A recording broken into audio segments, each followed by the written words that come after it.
Today we're going to be looking at one of the most famous games of Jose Raul Capablanca. This chess game was played in a New York City tournament way back in 1918 against another very good strong chess player, Frank Marshall. Now, Capablanca, who's playing as white, starts off with e4, e5, knight f3, knight c6, and bishop b5. Arai Lopez.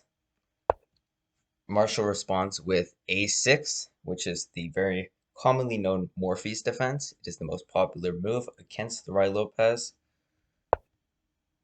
Capablanca drops his bishop back, and we see knight f6. These are all just like main moves, and essentially Marshall is trying to attack the pawn on e4. However, Capablanca just allows it with castles, and the idea here is that if Marshall takes, well then a move like d4 is very strong, and takes rook e1, and it's like really strong for white here. This is all just very common theory. So rather than taking the pawn, Marshall plays bishop to e7. Now the threat isn't as strong because, well, the e file isn't as open. So Capablanca must guard his pawn with rook e1. We see b5. White plays bishop to b3, and black castles. Now, nothing too fancy here. Capablanca just plays c3, but here Marshall goes with d5, which, interestingly enough, this opening is known as the Marshall attack variation of the Ruy Lopez because Frank Marshall played this opening in this particular game. If you ever wonder how chess openings are named, well, there you go. They're named after very famous players. Now, Capablanca takes the pawn, and Marshall takes back. We see a big exchange here on e5, takes, and essentially, pretty much what's happened here is that white is up a pawn. You can see that there are three kingside pawns, but white has four queenside pawns on only three, so white is up a pawn. However, these bishops could be very strong in the future. This knight could jump in, and essentially, if Marshall is getting what he wants, he will play something like bishop to d6, the rook will drop back, and pretty much bishop to b7, and this bishop's lining up, knight f4 is coming, queen h4. It is very dangerous.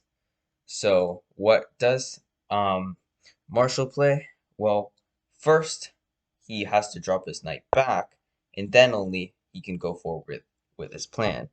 Now, Capablanca recognizes this very exposed rook here on e5 and drops it back. However, again, just like I said, bishop to d6 is coming, and it is very strong. Capablanca plays h3, which is a good preemptive move, sort of guarding against some threats, because now h2 isn't under attack, and there isn't as easy access. The g4 square is also gone now, and the bishop will be trying to route this way.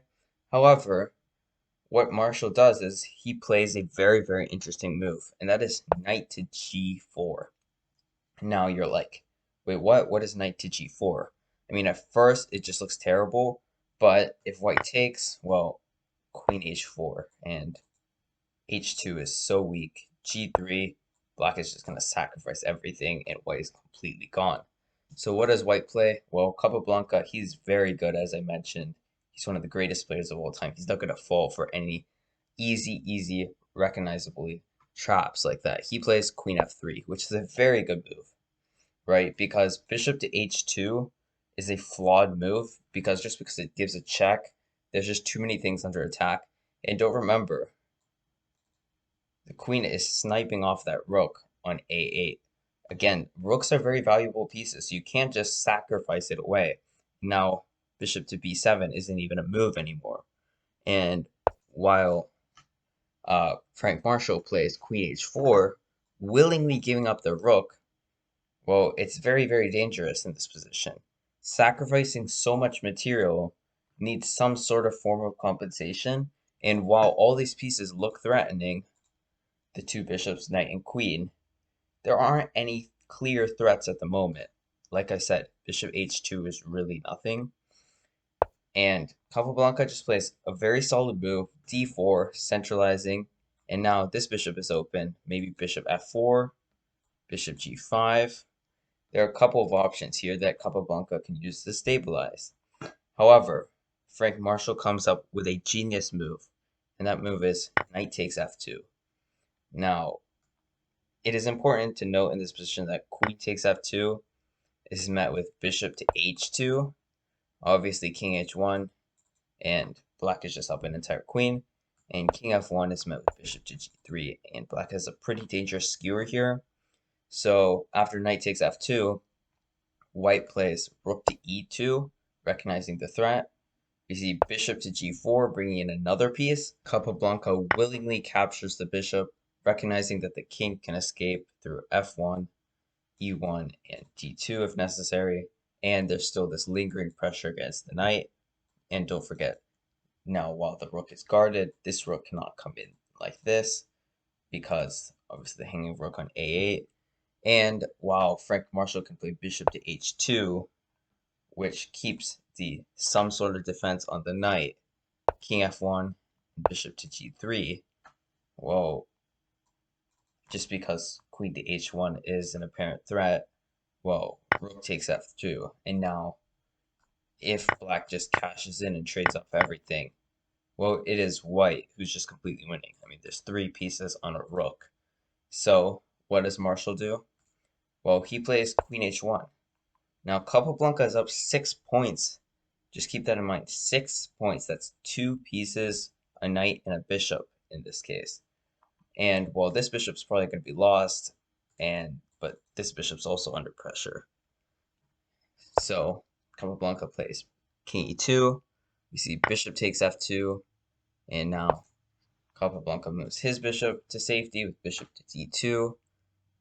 Marshall drops his bishop back, and now after the dust is all clear, Capablanca is up 1 point. Just 1 point of material, but it is in the form of a knight and bishop against rook, which can prove to be decisive in an endgame. And one more thing that's important about Capablanca is that he is very good at endgames. That's his 2 major strengths, endgames and being quick on the clock. Now, while this game doesn't go to an endgame, it is just something to keep in mind, as Capablanca is technically still winning in this position. And he plays queen e3, and there's literally nothing, because while the rook can come in, as Frank Marshall plays, the king just slides up. Now, queen f1 looks dangerous, but there's no sort of mating net. King c2. Now, it's kind of funny because the king has walked all the way across the board.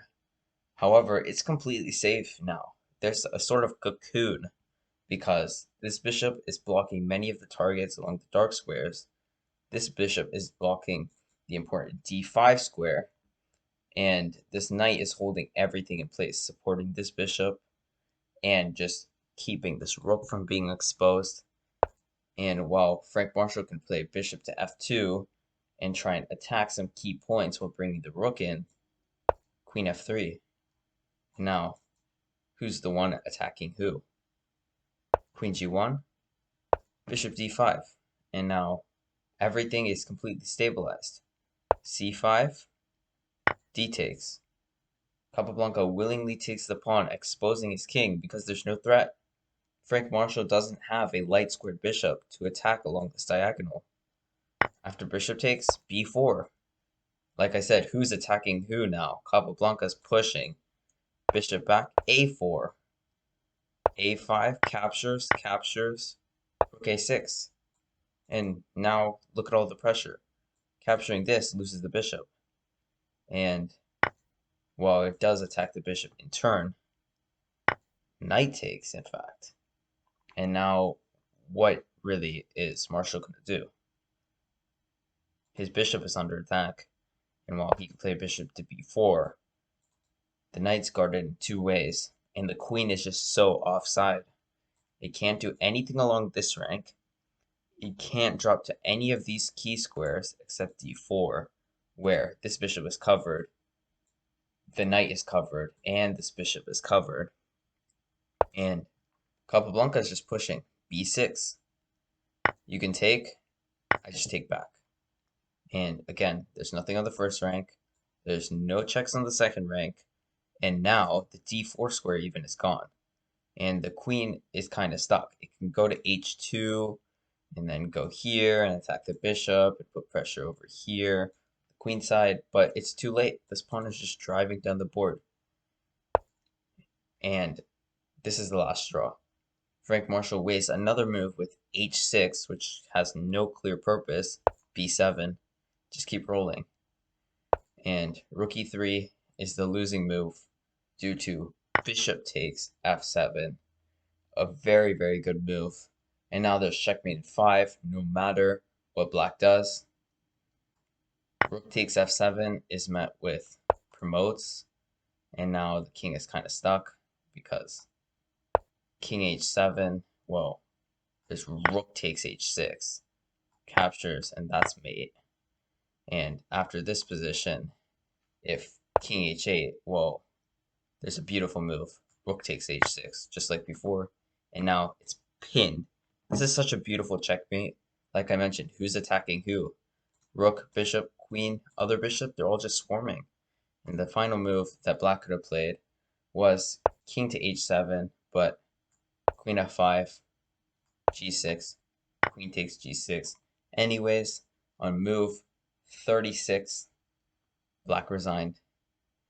A beautiful game by Capablanca. Incredible defense as he turned it from a very key position, finding the correct moves, and then turning it around into a deadly attack.